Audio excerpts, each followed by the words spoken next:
Well, we all think we need regulations. Regulations are good things, right? They stop bad companies from doing bad things. The problem is, in the regulatory state, they just don't have the same due process. Michael Daugherty, author of The Devil, Inside the Beltway. I like that devil part of it.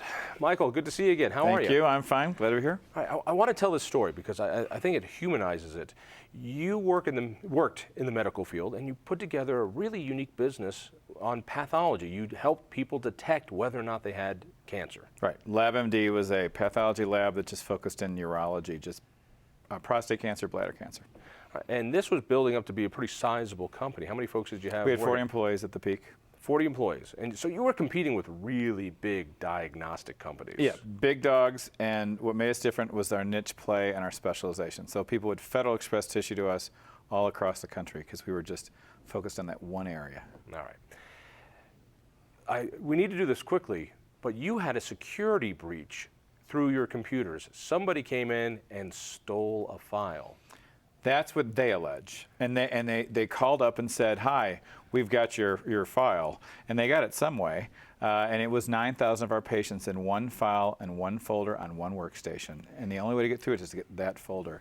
And this is now, if I got the story right, this is a private company that basically decided to shake you down, saying, you know, obviously you've got loose security. Give us a lot of money and we'll fix it for you. I mean, it was a shakedown. There's no information given unless we paid them. Very seductive, slow seduction, which I wouldn't go for. And so you wouldn't do that. You thought it went away, but then the feds got involved. Right. We never found the file anywhere out in cyberspace to this day. And the feds called in 2010 after that company said they were going to give it to them in 2008. And we started 4 years at least of a big battle of investigatory overreach by the federal. Let's see if I understand this. So the private company says, give us money and we'll fix this problem that we basically stole your file. You said no, and they said, really? So we're going to give this to the Federal Trade Commission, the file, and say, look, he's got a breach. What?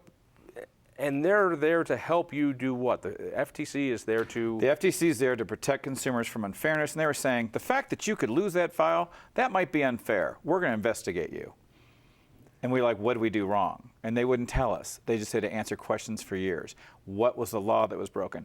Well, we don't need to have standards. We don't have to have rules. It's a case-by-case basis. They even said there's nothing for a company to go look at to find out what you're supposed to do right. They'll just tell you what you did wrong. Basically, you had an employee who downloaded some sort of song. She downloaded file sharing music for LimeWire, but and we don't know that that's how it got out, but we were honest enough to say that it was there. And she did it against all policy, all written policy. And that one file was in there inadvertently, and they got it. There was nothing else but music in there, except 30 some odd other medical files that were all redacted out. But that software is built to dupe, we later found out. So you have these vulnerabilities, these malwares, these hackers, and the government seems to want to attack those of you that have vulnerabilities. Now, that's all of us. This is the same government that at the same time is doing wiretaps and NSA stuff. We don't know it at this point in the story when you start having to deal with it. Now, they come knocking on your door and they say, you've got a problem. And you cooperated with them. The frustrating part, as explained in this book, is that you didn't know what the hell they were looking for, right, or what it is they wanted. They just wanted to look at everything. And they wouldn't answer a question. They would just point to other settlements they made. It was all skipping over what you did wrong into just sign this 20-year settlement.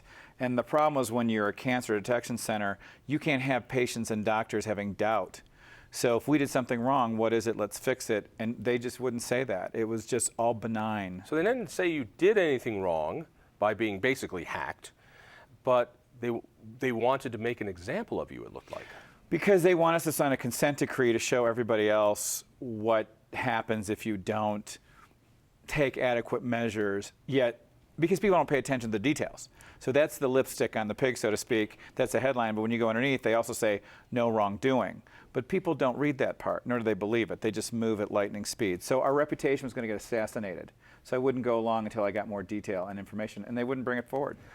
If there's a criminal charge against you or your company, there's a standard of due process, which means you get to have an attorney, you get to see your accuser, you get to look at the evidence, you get to go through this due process.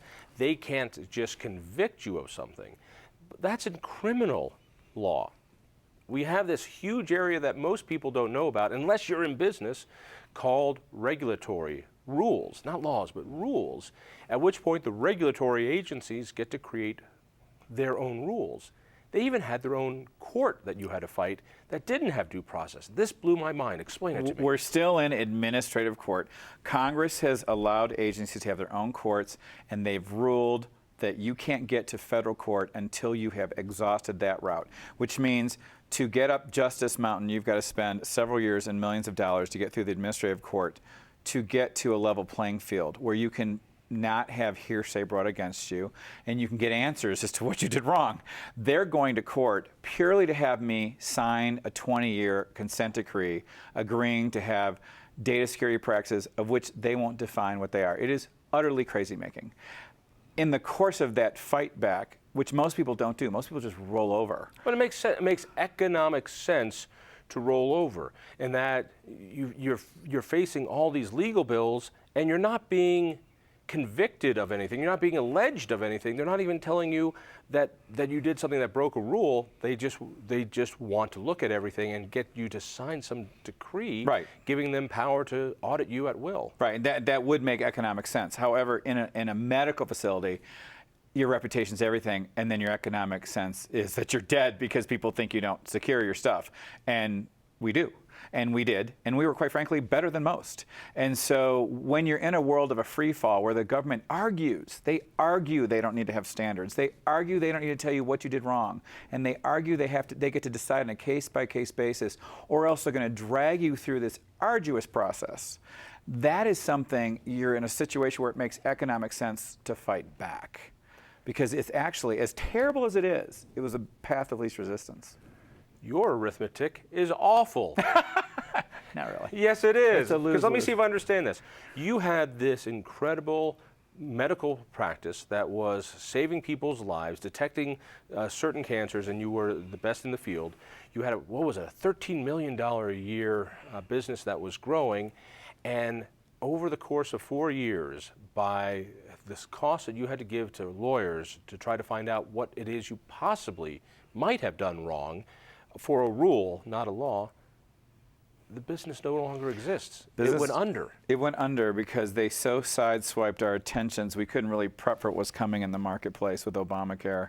And they assassinate your reputation. We still had huge loyalty in our customer base, but that's right. But, it's not over yet. And some things are worth fighting for. This was an outrageous behavior that evidently happens all the time with federal regulators, and it's important to bring it to light. I have this naive notion that the law applies to all of us. That's why when we have a system of law, it means that you're no more powerful or better than I am. We all have to do the same things and answer to the same standards and be treated the same. And that's what the law is. But what we're finding out in the regulatory state is that regulators can decide, you're okay, we're not going to look at you. You, however, we want to make an example of. You will do here, right to the point where if you want to come and fight this, you have to come to our building, to our so-called courts, in our offices, where you weren't even allowed in your own trial. And if their judge decides against them, they get to say, you know what, judge, you're wrong, and their judge's ruling doesn't matter. That's how crazy that is. You're right. And I'm much smarter these days. That's why I wrote the book, because I didn't know that either. All right. We've got about a half a minute here. Tell me, what's the big lesson? And for people who know nothing of this world, what is it that you think they need to know, that you're now dedicating your life to getting that word out? That Congress has allowed these agencies such power that it's turned into a bully pulpit. And if you note, we have cyber breaches like crazy, healthcare issues like crazy.